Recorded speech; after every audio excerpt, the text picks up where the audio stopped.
We've hit a plateau. Oh, I see. Now we're going to climb to the top. All the way to the top. All the way to the top, starting with numbers 50 through 41 right here.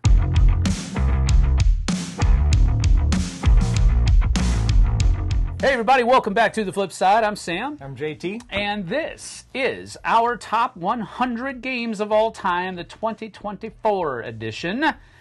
We have entered the road to the promised land, and that is our top 50. He actually asked me the question, do we have anything that's coming up on your list? Oh, that's only because you said, oh, wow. Yes, that's true. I said, oh, wow. So, yes, we did have some. I have 4 games that have risen to this position. They didn't slide. They actually rose. I did have 3 that slid, and then I have 3 that are newcomers to the list. So it's going to be a fun ride. There you go. All right, my number 50 is, I believe, another crossover with my compatriot here. A dwarf game. This would be number 5. It's a dwarf game where you are gathering dwarves to do battle, and you're trying to gather a bunch of different dwarves in a number of different ways, well, from a number of different walks of life to fill in your ranks. Nidavellir. They're all in the tavern. Don't worry about it. Yeah, they're all in the tavern. But they're all from different walks of life. Yes. They all do different things, and that's the cool part about it. Now, the cool thing that I really liked about this game, and we talked about it a little bit, is the way that you can upgrade your bidding power throughout the course of the game. You're always going to be drafting dwarves from 3 different taverns, and then you have 5 betting chips bidding chips, and the last 2 are going to be placed so that you can upgrade the total. So you're going to add the 2 together, and then you're going to get rid of the highest one, but the total is another bidding token that you can add to your thing. I just really love that upgrading mechanism for your bidding tokens. Love that. The fact that it's dwarves, that's a plus for me. And I like the set collection ways that you score points as well. Each faction scores a little bit differently, and I really enjoy how the app takes care of all of that scoring for you, because it would be a bear if you didn't have that app. Yep. So all the things. Nidavellir was my number 62 last year, so it did climb a good 12 positions. Nice. So that's a cool thing. That's number 50, Nidavellir. Sweet. That's a good pick. Yes, of course it is. Crossover number 5. I'm getting towards my 17. Yeah, well, we got plenty of time. We're halfway through, but I think we got some time. All right, well, my number 50 is another crossover. Number 6. All right. Ooh. My number 50 is not the most popular game right now, but I still like it, and I don't care. So, my number 50 is a game called The Darkest Dungeon from Mythic Games. Nice. It was my 32 last year. I have not played it since... Oh, no, I haven't played it even this year or last year, so it's been a couple of years since I played it, actually. Yep. So it's one of the ones that I haven't played that I need to catch up on. Yeah. But anyways, The Darkest Dungeon, I played it a bunch before that. We played it a bunch before that. We played it a ton. In The Darkest Dungeon, you're following what they did in the video game. They took the video game, they put it into a board game. Yes. And it's very similar overall. The feel is extremely similar. Yep. Going into the dungeons and then coming out and going to the town. And upgrading it, upgrading your characters, them getting all kinds of negative effects and positive effects and all that kind of stuff. Very much mimics the video game. They added a nice little, like board, or not scenario board. What would you call it? A combat board or a map? Sure. For when you're doing combat, there's a whole bunch of these different maps that you get to actually move your little guys around and actually do a little combat. Yep. Like Dudes on the Map combat, which is a really cool addition. Yeah. And those combats are really fun, and they did a great job translating your abilities and things like that from the video game into something that works on the map. So I think I think they did a great job with that. But I really like this board game. It's one that will always be in my collection as far as I can see. Yeah. I love the IP. Yeah, that's my number 50 is Dark's Dungeon. Just gave my copy away for our October giveaway, but because I figure if I'm going to play this game, it's probably going to be with JT anyway. So that's totally good. So that's the way. He likes to give things away to people anyways. I do. I really do like that, actually. But I can attest, being able to speak with both of the designers in a number of different times, their design of this game was absolutely a labor of love. Absolutely. They loved the video game. They were hardcore into the video game, as it were, and they poured every ounce of that into their design process. So that's one of the reasons why I have no problems whatsoever shouting this game's name from the rooftops, because I know that the designers did their due diligence. They did. They worked their butt off to design this game. Absolutely. So, all right, well, that was my number 50. Good pick. All right, my number 49 is one that slid, but again, it's mainly because I only play this game at conventions at this point. I don't play it a whole lot here at home, although it's not that it's impossible to play. It's just that the people that I play it with at conventions know this game backwards and forwards, so I can rely upon them to remember all of the rules, because there's a good bit of them.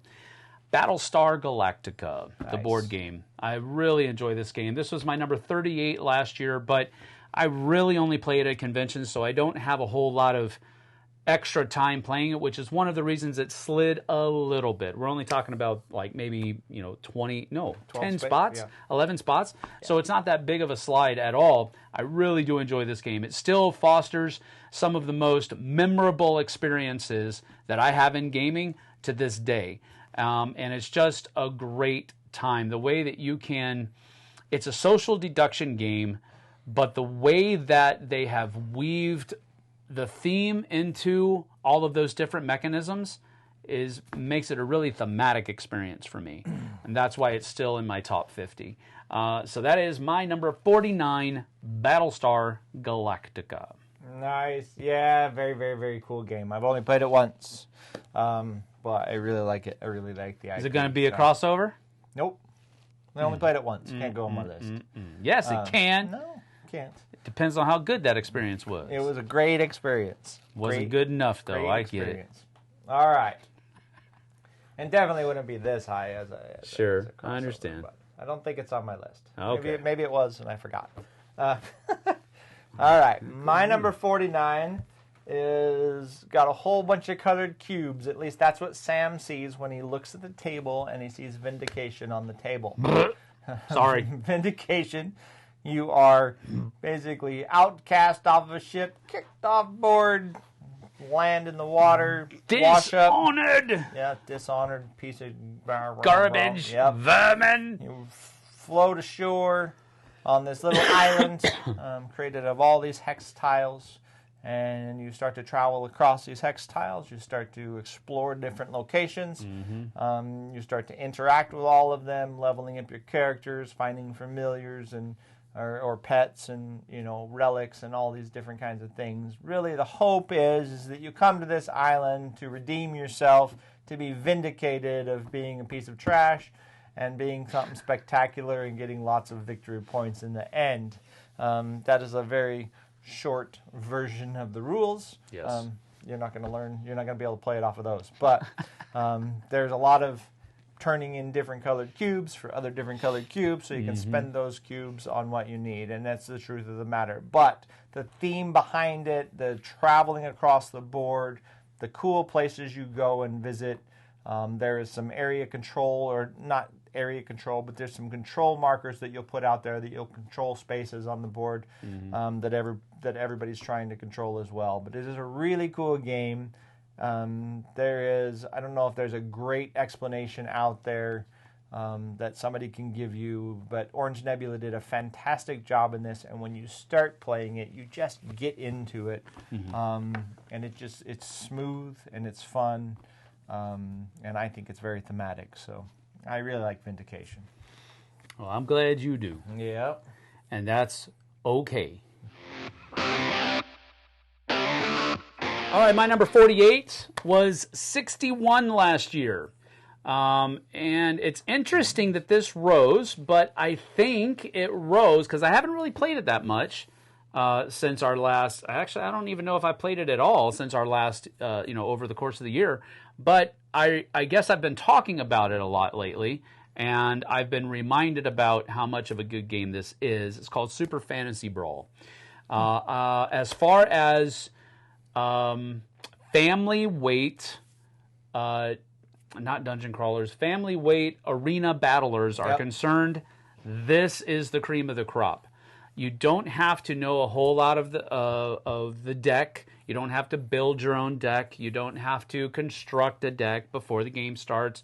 You don't have to know all of the ins and outs about what your cards do, because frankly, your cards are you only have a deck of 24 cards. Each character has an 8-card deck that you put together into one. Is it 8 or 6? Is it 8? I believe it's 8. 8. I'm pretty sure it's 8. And so you have 24 cards in your deck, and you're just going to be rifling through those cards as quickly as possible. So you're going to see the same cards over and over and over again.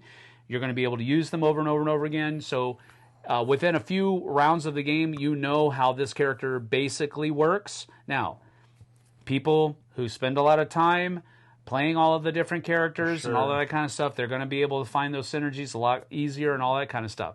But it's not necessary to play it in a casual level, which is where I usually play games. I'm not a tournament player. I'm not any of that kind of stuff. So Super Fantasy Brawl is very fun. It's got great miniatures, great artwork, and it's just one of those games that is going to be pretty much a staple in my top 50, probably for a while.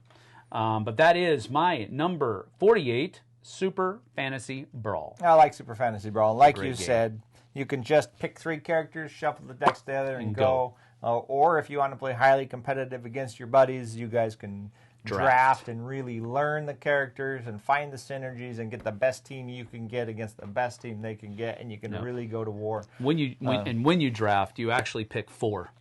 You actually pick 4 characters, and the other person gets to say, nope, not using that person, and then you've got your 3 left.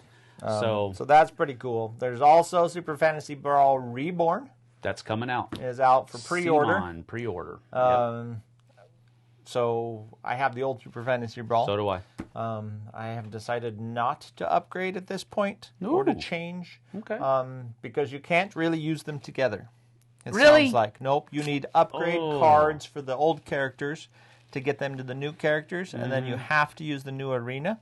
And there are a couple different rules with the scoring and the trophies and stuff. Yeah. That's different than in the first one. Just different enough that I don't think it's necessary. That's a mistake. They changed the graphics so that you're swapping out your decks. Sure. For the old characters. Yeah. Only thing I'm sad about missing out on is they have Mortal Kombat characters in this one. So they have Scorpion and Sub-Zero and Goro. But if you want to play the old characters, you can no longer use the old map. Wow. Well, I mean, you could if you separated everything out, but you can't use the old map. You got to get rid of, play new cards, play the new map. I just don't understand that thought process. I like the new map. I like the colors. It's more colorful and stuff like that. Yeah. And the other cool thing about the new map, now that I got to stop talking about it because I might just buy it. He's going to talk himself into buying it. Come on, JT, do it. But the 3 statues that are in the middle of Super Fantasy Brawl, they're static in their locations. In the new one, they're randomized in the 3 different spots. Oh, really? Yeah. Ooh. So that also changes some things. Wow. So, anyways, I need to stop talking. Maybe we can go in halvesies on it. Yeah, maybe. You get the teenage. Then they have Teenage Mutant Ninja Turtles too, and Splinter. Oh. Anyways, it's not cheap. Yeah. All right. Your number 48. My number 48. Long story short, my number 48 is a new to my top 100 game. And this game is Amazeballs. Amazeballs? And it's called Burn Cycle from Chip Theory Games. Oh, wow. Chip Theory Games just make games that click with me, man. They click with me and Mel so much. We've played this quite a few times now. In Burn Cycle, you're taking on a robot which has a chip. This is Chip Theory. You have a chip that represents you on this map. Yeah. And the other person does as well. You also have a command module, which is a third robot, or however many players you're playing with. If you play solo, it would just be you and the command module, so you have 2 robots that you get to control. With 3 players, it would be 3 in the command module. Regardless, there's an extra robot that you can also control on your turn instead of controlling yourself. So you're kind of doubling, and it's cool because everybody can do that. But you're moving throughout these different building structures. There's guards that are on duty. They're walking around. They're standing sentry. They're guarding rooms. You've got to go up to doors. You have to hack the doors to get in and hack the computers to do things. But you have to sneak across the board, typically sneaking. Combat does happen. It's typically never in your favor unless you have a good combat droid. But there's some really cool, there's one of the robots puts on a face of a guard and walks around like a guard. They just do all kinds of really cool things. But anyways, you're going across. You got to hack a computer, get some data, and get back out with all your team. Things like that before you get killed or anything else. It's just a really cool game. Yeah. There's also this little side networking board where it's kind of in the Matrix kind of background where you've got these little pins that are moving around, and the bad guy has these little pings that are moving around trying to knock you out of the computer system. Yeah. And you're getting benefits and bonuses and things from moving around there. It's a really cool game. I really love Burn Cycle. Cool. That is cool. That's my number fun. 48. New to me this year, but a really, really cool game. Yeah, we need to play that. I haven't played it. We almost played it one time, yes. but we decided to do Slay the Spire instead. Yep. All right, my number 47 was number 27 last year, so this is another slippage for me. Now, I also want to preface this by saying, again, just because it slipped, it doesn't mean that I don't like it as much as I used to. It's just that I've had 130 games get inserted into what I've considered.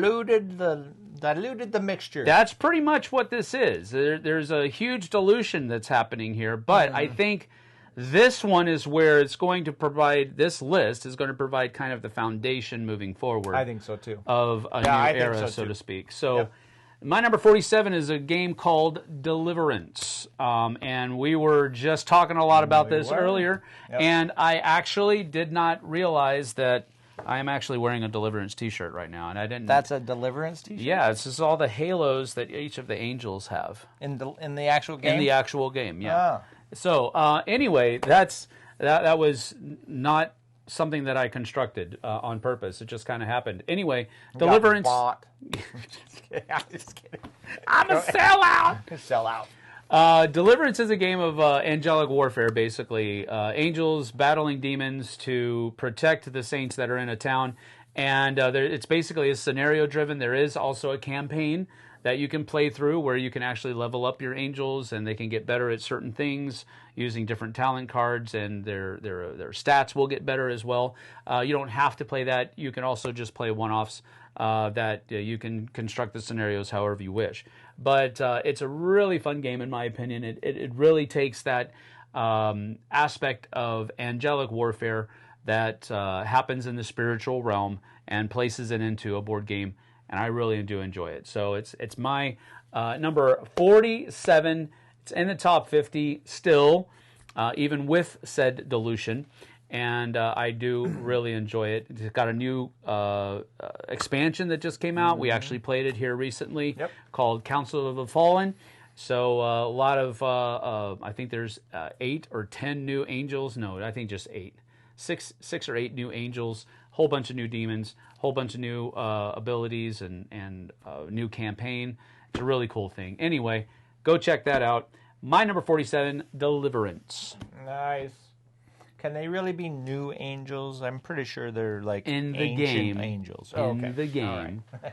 In the game. In They've the been game, around new since angels. the beginning, All yes. right. But here we go. My number 47 is a pirate-themed game. ooh. Where you're taking tricks. And that is the Skull King. Skull King. I love this little card game. It's just a trick-taking game. It has a few of its own caveats or a few of its own nuances. Shiver me sirens. That's right. You're going to play, well, they're mermaids, but sirens are bad. Siren-y mermaids.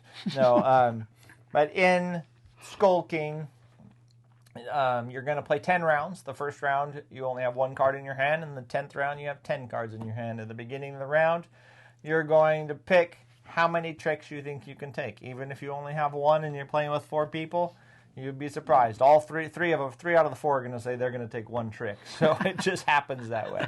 But you all have to declare your tricks at the same time. Remember, yo ho ho 1. Nope, you don't have to do a yo ho ho. You have to. You should do the yo ho ho. You should get into it. No. This is the funniest, like most intense. There's a lot of thought process in here, thinking you're going to get 3 tricks and really trying to fight for your 3 tricks while everybody's laughing. But this game keeps everybody going.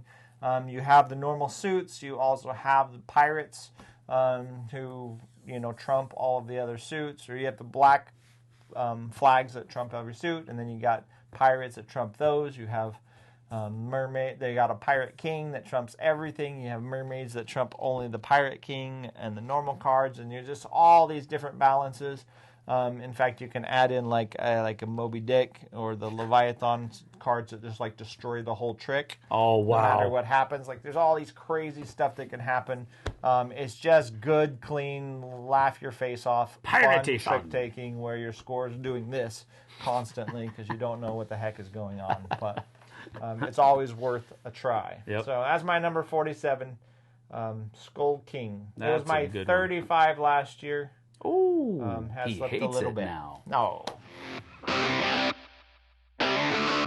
All right, my number 46 was in my top 10 last year. Ooh, this is like the 6th top 10. 4 or 5 that have popped out of there so far, I think. Let's see. I can check real quick. Check. 1, 2. This is the second. This is only the second one that's popped out of the top 10? This is only the second one that's popped out of the top 10. Maybe your 11 and 12 have already jumped. Who knows? All right. Yeah, there was an 11 in there. Absolutely. Okay, all right, this one is called Deception, Murder in Hong Kong. Now, as far as social deduction themed games, 1 versus all, or actually in this case, 2 versus all, with the expansion possibly 3 versus all, because the forensic scientist in one of the expansions can actually lose his mind and flip. Yeah. Yes, he can flip over to the murderer's side. But I think that's a funny thing. I just think that is. Anyway, this is a great little thing where each person's going to have basically 6 cards in front of them, and there's going to be 3 murder weapons, and then there's going to be 3 kind of situational type pieces of evidence that were left behind, clue cards. Yep. And so at the beginning of the game, the murderer is going to pick 2 of his cards. The murder weapon that was used and the piece of evidence that was left behind that was situational. He's going to pick 2 cards. And then the forensic scientist is going to be leaving clues on a bunch of different cards that are supposed to point everybody to what those 2 cards are. Mm-hmm. And there could be a number of different things. The location that the murder happened in. What was it? This kind of thing. The other kind, like what day of the week was it? It can be some of the other kinds of things that the clue giver has to leave behind. And so everybody gets to have a chance of describing what they think is the possible combination of those 2 cards based on the clues that are given by the forensic scientist. And it's just a very fun time. On top of all of that, each of the different people that are the investigators can also have different roles. Mm-hmm. The number of roles is dependent on whether or not you have the base game or the expansion. The expansion adds new different kinds of roles. So think of a real crime version of Blood on the Clock Tower, and that's pretty much what you've got before Blood on the Clock Tower was a thing. I know it's a really popular game right now, but it's generally the same kind of idea, but you're just trying to figure out who the murderer and the accomplice are, instead of you're trying to figure out who the demon is in Blood on the Clock Tower. Anyway, really fun game. I really enjoy this a lot, and it does really good in gateway situations as well. Yeah, I've played this a lot with brand new people that have played very few games, and they've really had a great time. Anyway, Deception, Murder in Hong Kong. That's my number 46. And you got to just hope that they remember which 2 cards it was that they picked. Or at least the forensic scientist needs to remember. Somebody needs to remember, yeah. I don't remember which one I picked. All right.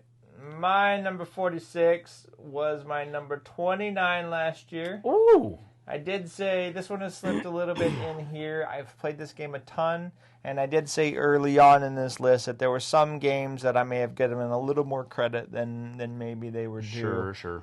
This is one of those games. I really do love this game, but I've played it a lot. And this is Viticulture from Stonemaier Games.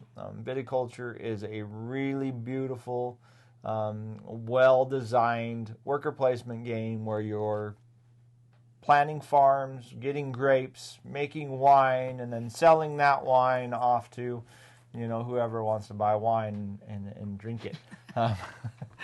But winos. Yeah, exactly. I know some people say you have to have it with Tuscany, which I would prefer you always play with the Tuscany expansions. There are multiple. There's the old versions of Viticulture that have different things. There's also the new version, plus the Tuscany. The new base version does have some of the old modules included in it. Just play the base version with Tuscany, the expansion, and you'll be covered. And the Tuscany, really what differentiates the whole thing is there's 4 seasons on the board instead of just 2 seasons on the board. So the trick about Viticulture, one of the coolest things about Viticulture is when it's in the spring, you only have so many workers. If I only have 3 workers, then I have to decide if they're going to work in the spring or if I'm going to save them to work in a later season, in the fall or the summer or whatever else. But if I use them all up in the spring and plant a bunch of stuff, I'm not going to harvest, I'm not going to make wine, I'm not going to do anything else. Same time, people can be taking the spots that you want. So I really need new fields, and if I don't get fields right here, then I have to work to do something else. Yeah. So there's this really cool balancing act. This is a really good Euro game. The whole process from start to finish is very smooth. And you're only working to 20 victory points, or with the expansions to 25.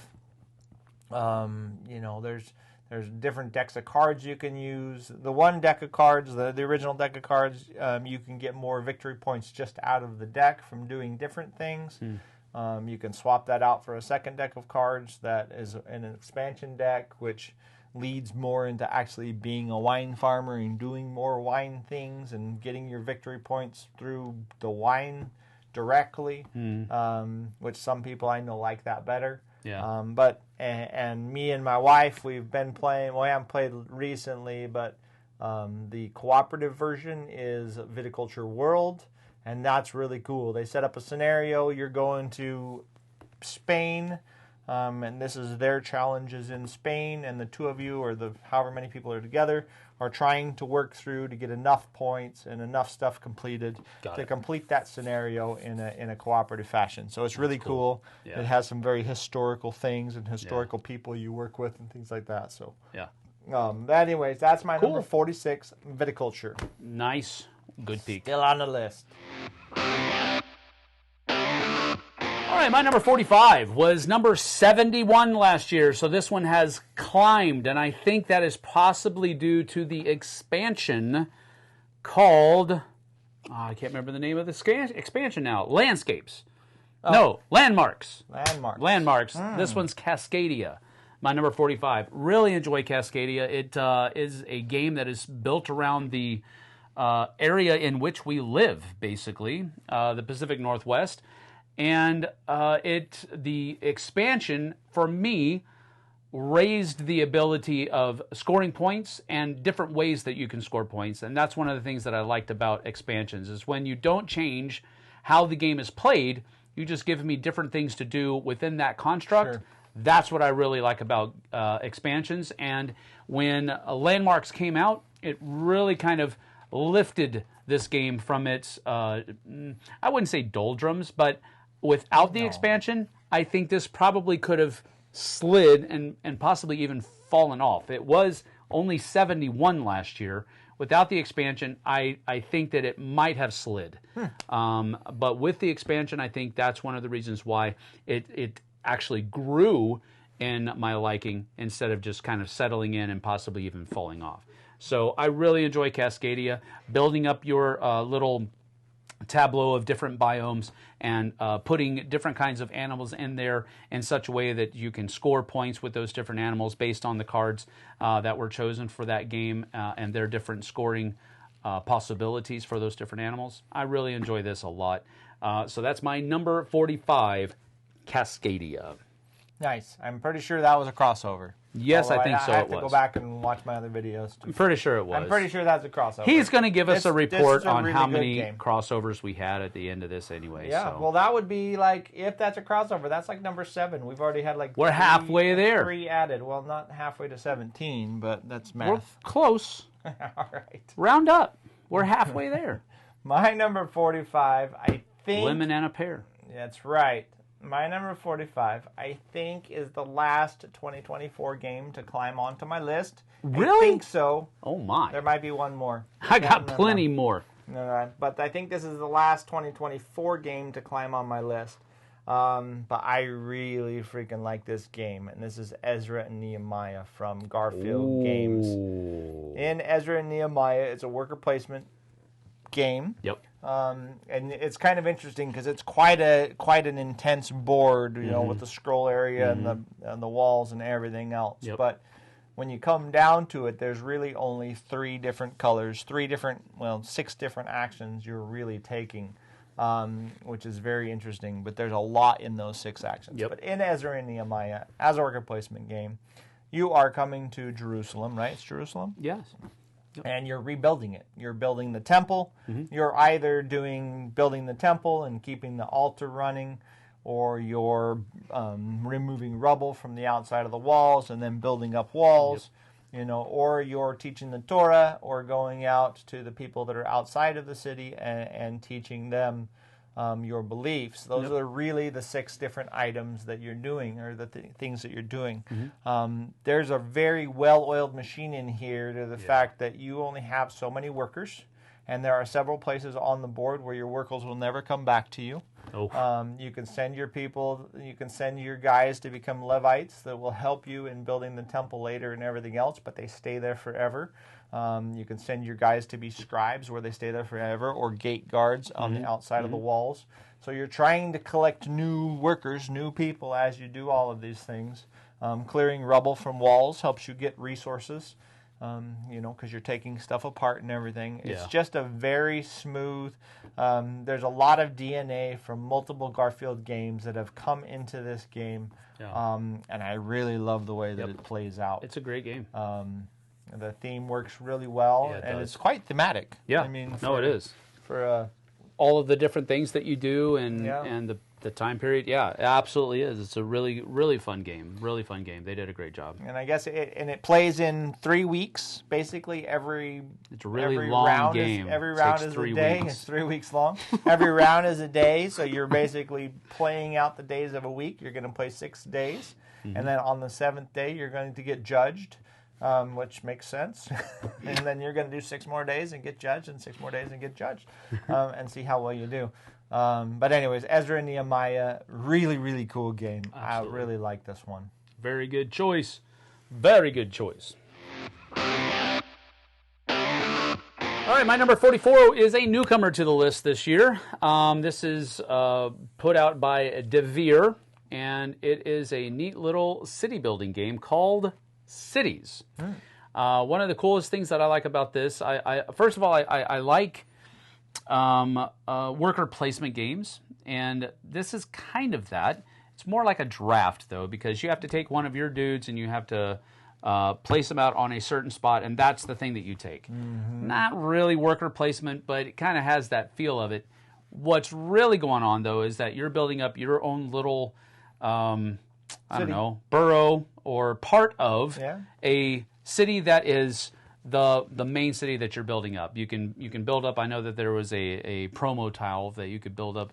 Indianapolis, actually. It came out at Gen Con, but you're doing like other, I don't remember the name. I think I forgot that you had your own cities. Barcelona's one of the ones that you're doing. You're doing Rio de Janeiro, that's another one. Anyway, not your own, yeah, it's not your own, but it's like the city that you're building in. It's the main theme, and basically what that does is it gives you three different ways that you can score more points. And each of those three different ways are like races, because the first person to do it scores the most point, next person scores a little bit fewer points, and so forth and so on. But you're basically placing these different tiles, and the tiles will in part determine the different parts of the city that you're building up. There's going to be like parks, there's going to be water areas, and then there's also going to be places where you can build different kinds of buildings. But then on top of that, you're also choosing what you're going to score at the end of the game by choosing, by drafting different scoring cards. Every round. And it's just a really neat, compact, streamlined tile placement city building game that is really, really fun. I truly enjoy it. So it's my number 44, Cities from DeVere.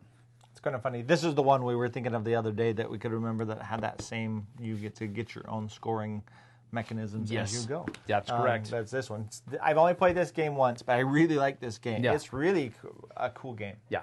I really like Cities, actually. That's a good pick. Very cool. I need to play it more. It might make my list one day if I play it. Cool. Right on. All right, my number 44, I get to say one has risen finally. Most of mine just kind of slipped slightly, it seems. No, my number 44 has risen from 47. Oh, just barely. He just stood up. I know, it just kind of rolled over.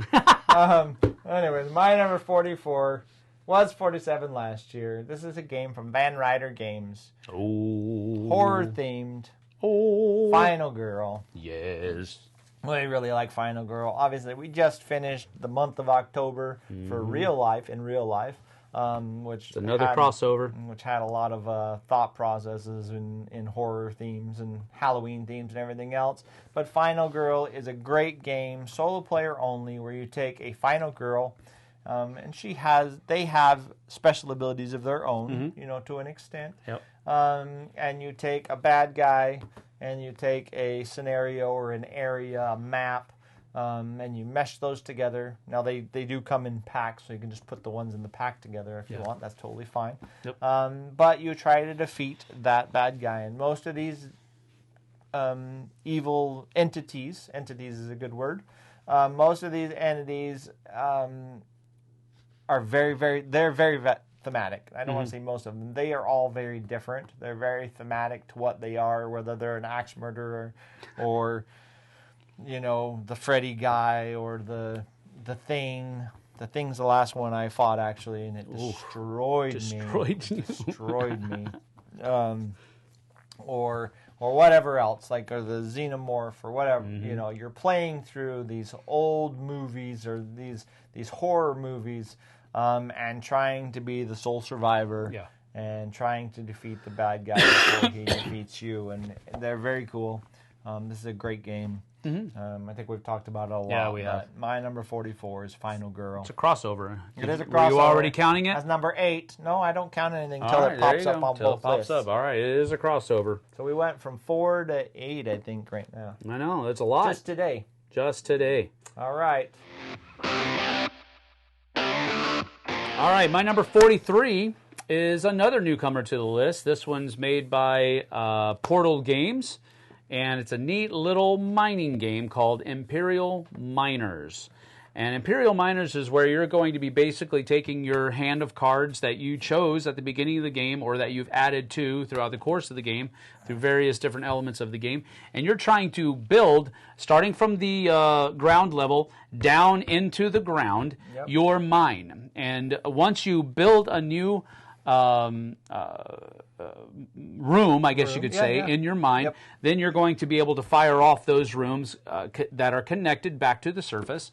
And you're basically trying to score more points and or more coins. And coins are going to be able to allow you to purchase other new cards and that kind of stuff. And it's really a neat situation where you're not just trying to chain together these different rooms that will give you the best benefit.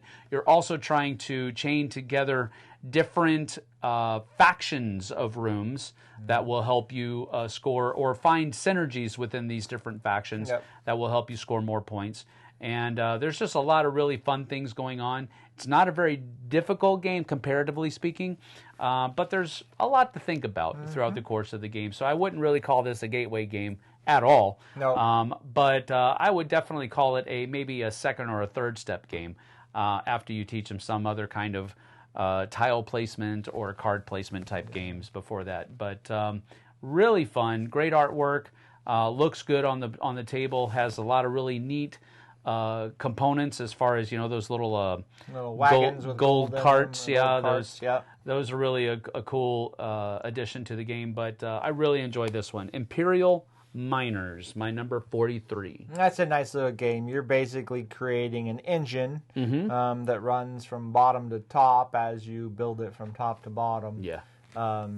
And you can only fire off cards when you place a new card that's connected to them. So yeah, it's really cool, and there's a lot of different things that connect together. Yep. And like you said, so there's a lot of interconnected pieces and parts. Yes. It's a good game. Very good. All right, my number 43 was my 52 last year. Oh, another one that rose. And I think, honestly, last year, I think I just didn't put it high enough. But this is one that I'm very fond of. I know you're very fond of. This is Dead of Winter from Plaid Hat Games. Yes. It was 52 last year. It's 43 this year. Dead of Winter is just such a fun thematic game where you have not a possible traitor. What's the thing? What do you call it? Betrayer. Or a betrayer. Yeah, Is that what you betrayal. call it? At the bottom of the card it says betrayal. But you have people that might be, every round you've got to do certain things, cleaning out the trash from the compound and getting enough food for the compound. And there'll be things that come up that say, you're going to have a very cold week, and so you need to gather fuel and everything else. And everybody around the table, every round, has to give to that pool of stuff you need. Well, they have to decide if they're going to. Well, they have to give face down fuel for that week, and what you find out is that they gave you a piece of junk, or they gave you some food, or something you didn't need. What am I supposed to do with this comic book? So everybody's supposed to be working together as a community. You're going out to deliver from buildings. You're going to the grocery store trying to find more food to bring back. You're going to whatever, the library, or you're going to all these places, the police department. Yep.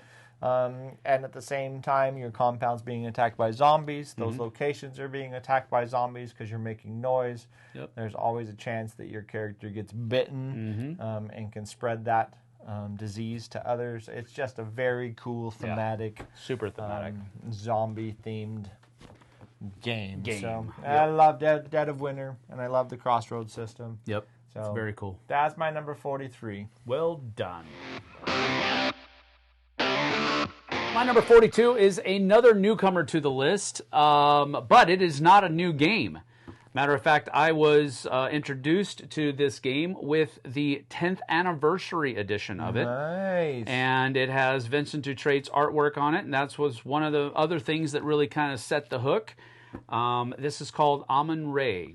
This is a neat little bidding game, really, where you're trying to build up the areas of land around or connected to the Nile, and you're trying to area control those different places, and the way that you can control them is by bidding enough for them, and you're building them up. You're also building up a different it came with some, I don't know if it was part of the main game or not, but a lot of the different things that it came with, the 10th anniversary edition, were the gods and all of that kind of stuff, and that added in another layer of intricacy to the game that I really enjoyed. But this is a beautiful version of the game, the 10th anniversary edition. I highly recommend it. But Amun-Re, the game itself, if you find an older copy of it, I think it's well worth your time and resources. So that's my number 42, Amun-Re. What a cool game. I played the 5th.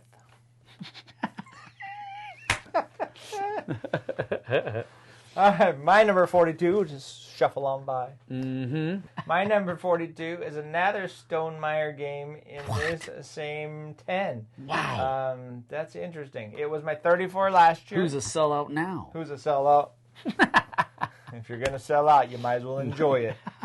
Of course, I haven't got anything for free for them, so I don't know what I'm selling out to, but Regardless, my number 42 is Scythe. It's a good game. Scythe is a very, very good game, and I can tell you the story when my wife and I first played it together. When I learned it, when we played it together, she was like, "Oh no, just like everybody else, it's a combat game. It's blah blah blah, whatever else." It is not. Scythe is a really neat game where you are not only trying to area control and trying to build up resources.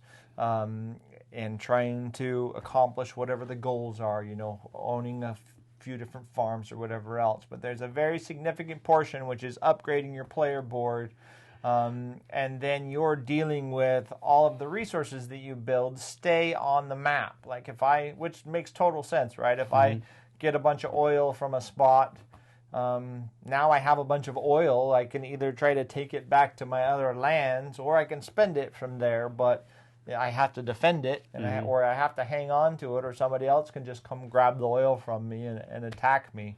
Which is usually what happens to me. And that is what happens. But there's so much more to this game in the worker placement. Because it takes an action to move, and it takes an action to, you're doing all of these different things. And on top of that, you don't get to do the action 2 turns in a row. So you have to time that out well. Yep. Which that's really the only faction I don't like, is the one that can take the same action again. Not my favorite. It messes one with the it messes with the synergy of the game. Yep. But it's a really cool game. I like the theme of the game, that kind of dystopian Russia. It's just I like the theme. I like the graphics. The kind of the feel of the whole game. Yeah. And the gameplay is a lot more interesting to me than I thought it would ever be. That was what drew me to the game to begin with, the look of the game. The look and of the game. Really the graphic design, everything that was kind of... I even liked the little event cards that made you choose. Yeah, those are great. You have a little run-in with, somebody in the universe, and you have to make a choice. I love that. But it just presented itself as, like Mel was saying, this is a combat area control game. Yeah. It super is not. It is very much a there's still some area control there, but it is not combat centric. You're really kind of just trying to get your engine to work on your tableau the fastest. That's really what you're trying to do, I think. Yep. So, yeah, that's exactly what you're trying to do, is trying to do it the fastest, because this is not a long, drawn-out game. Like, you got to knock some things out. First person, like going. 10 stars or something like that? Yeah, it cruises, so you got to be going fast. But, yeah, those cards are great when you walk up to the old lady and her 2 grandchildren that are trying to figure out how to fix this mech, and you got 3 choices. Either you can help her fix it, and she's going to show you something, give you a little bit of food, and make you more popular, or you can give her money to buy it from her, or you can just do something dastardly and take the mech and lose a little bit of popularity. But sweet, you have a brand new mech. You got a brand new mech, yeah. Take your pick. All right, my last one for this segment, number 41, was number 63 last year. And I think, again, the invigorating of my like of the game was just from talking about it. Another push-up. I don't think we have, it's definitely risen, 22 spots. But I think it's just talking about it, thinking about it more than actually playing it, because I haven't played it since then. But this is Mission Red Planet. Great little, that's awesome. A great little game where it is simultaneous action selection. The person you get to choose determines a couple of different things. When you get to choose what goes on what rocket that's headed up to Mars.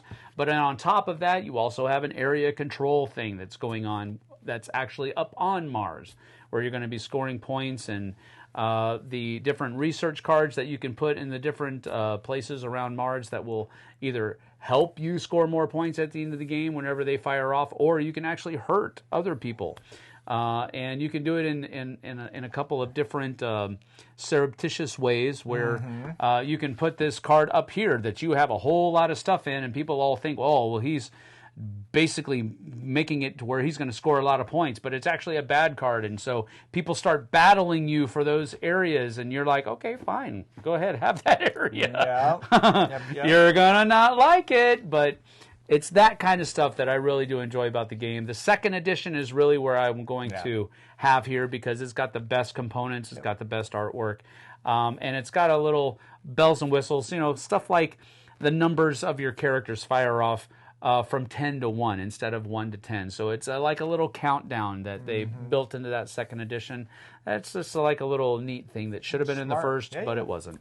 So that's my number 41, Mission Red Planet, a great game. Oh, I love seeing that up there. We need to play this. Yeah. Sooner than later. We need It's to play a good one. My number 41, the last one on this list, is a great game, probably underrated by me and everybody else. It was actually my 26 last year. Who knows how it got to my 41 this year, but that means there's 40 really good games up there. That's what that means. My number 41 is a game called Geekopolis from Pearl Games. And in Geekopolis, you are creating this city, and it's all area control in the city. You're going to play down as you take your turns. You're going to play down a card and a tile, and in different, it could be just a card, or it could be a card and a tile, or whatever else. But you're playing down, and you're either building out the perimeter of the city and making it bigger, or you're building up in the city. You have to very much manage your resources that you have, because if you build over the top of somebody else's tile, say I build a second level, they get their resource back, but I have to put 2 resources on there, which those 2 resources count for area control if it was, say, in a group of blue buildings. At the end of the game, you're going to count up all of the tiles, all of the resources on all of the blue in that area, and the person who wins it is going to get points for every single one of them, where everybody else that's in there is just going to get points for theirs. So you get points for theirs as well. But there's this really cool area control. There's this really cool, because you don't have all your resources to start. You're trying to gain resources so you can continue to put things out on the board. You're working to gain more tiles. You're working to gain victory points. And anytime you cover up a tile, you get to take the card that represents that tile, and it becomes part of your tableau, and it becomes a special ability that you get when you do one of the actions out on the board. So you can actually build up to where every time I build something going out, I'm getting X, Y, and Z extra benefits. So there's all kinds of cool strategies and things that go with it. So Geekopolis, my number 41. This is a really cool game. Very good. Very good. All right. Well, that is our numbers 50 through 41. We have broken into our top 50 games, so it is only going to get better from here on out. Come on back next week for numbers 40 through 31. And if you haven't done so already, hit that like and subscribe buttons and hit that bell icon so that you can be notified when we have new content coming out on the channel. So, thanks for joining us. We'll see you guys and gals on the flip side. Take care. I think we doubled our crossovers this week. We That's may nice. have. See you later. Awesome. Take it easy.